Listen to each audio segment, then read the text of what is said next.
Nous sommes maintenant aux papeteries de Saint-Michel qui étaient en redressement judiciaire depuis le 10 avril. Ils ont appris ce matin, les salariés, que finalement ça va se transformer en liquidation judiciaire jeudi prochain, le 3 octobre, lors d'une audience du tribunal de commerce.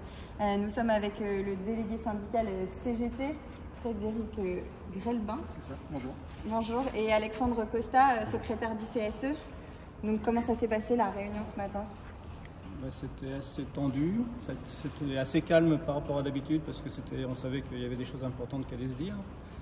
On a reçu Maître Leroux qui nous a annoncé qu'il allait, au vu des résultats du redressement judiciaire, demander la mise en liquidation de la papeterie prochaine audience du tribunal, le 3 octobre.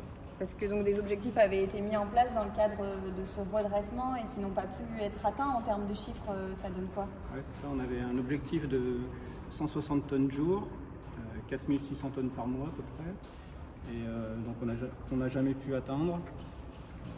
Donc au mieux on a fait 1500 tonnes le mois dernier.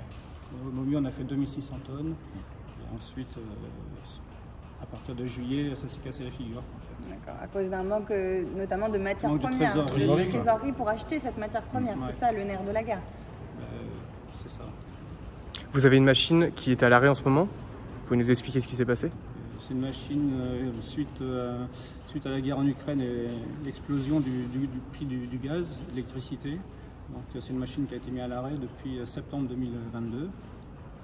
Elle a tourné de temps en temps, puis là ça fait bien un an ou deux, enfin presque un an qu'elle ne tourne pas du tout. On a pu faire avec vous le tour un petit peu des salariés, des rangs. Il y a beaucoup d'émotions, on l'a entendu. Dans quel état d'esprit ils sont?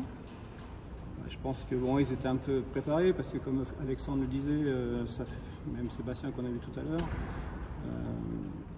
ça fait depuis plusieurs mois qu'on voit que les conditions de travail, la situation économique de l'entreprise se dégrade.